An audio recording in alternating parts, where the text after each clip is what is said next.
ашса ашып кем калбаган эки команда финалга чыкты жана беттешти баштадык. Кимиси ийгилик жаратат дегенче ушул жерден чабуул башталып кетти. Рустам Тыналиев улак менен бара жатат жана түзөлө Тайгазанга барып ыргытты. Кырынат кезектеги чабуулун баштоодо жана Нурдин Болотбек уулу бул турнирде 6 салымды ишке ашырган жана мына азыр ошентип өзүнүн ийгиликтүү жүрүшүн бул жерде демилге үчүн дымак үчүн болгон тиреш.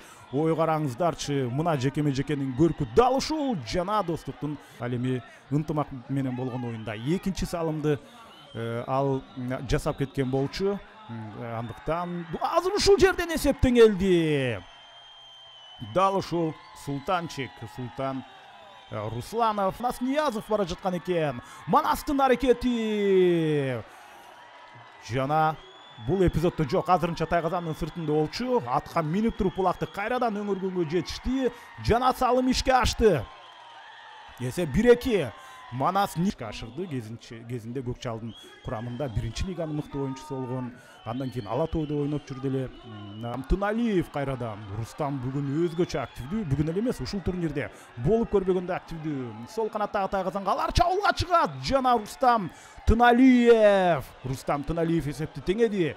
Экинчи таймда кооз көрүнүш, эсеп сандарында интрига демек максималдуу чекке жетип турган учуру. Ошол замат достуктун жообун көрөбүз. Жана улак Тайгазанда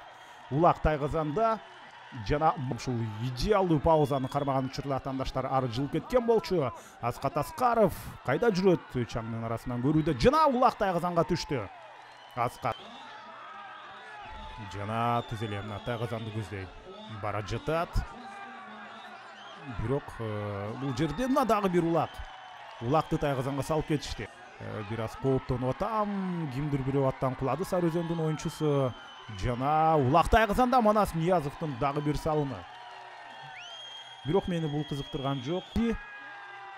Жана ат үстүндө улак тартыш орун алып кетти. Ошол жерден кана кимисинин билеги күчтүү. Азыр Азат Насыпбековго берген болду. Мисалы үчүн бир оюнчуга аз калса, ал жерде маселе жок. Себеби 11-ге 10. Ал эми бул жерде ой кандай керемет. Достук чындыгында 4 ирет салымды ишке ашырган, андан кийинкисинде 2 ирет ийгиликтүү болгон болчу, ынтымак менен болгон беттешчилер жана келечегинен көп үмүттөндүргөн чабандестер деп айтсак болот.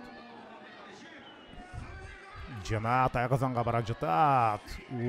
Кандай жана ал мезгилде кайрадан улак жерден эңилди. Албетте бул Аскат Аскаровна Тайгазанга келип токтоду, дагы бир салым. Аскат Аскаров бул жерде тарабынан барса, карама каршы тарабынан чыгат. Мына көрдүңүздөрбү? Исхакты артта калтырды. Бирок Исхактын аты күлүп экен, карасаңыздар. Жок, ал алмашууга кетти. Жана Кыяз Ниязов жогорку ылдамдык менен келе жатат. Кыяз бул финалда албетте улак салы элек, аны өңөрүп келди, тоскоолдук кылган эч ким жок. Жана улак Тайгазанда Кыяз Ниязов мына ошентип ушул жерде жеңишти көпкө күтүп калышты эле. Ал ошентип мына бүгүн иш жүзүндө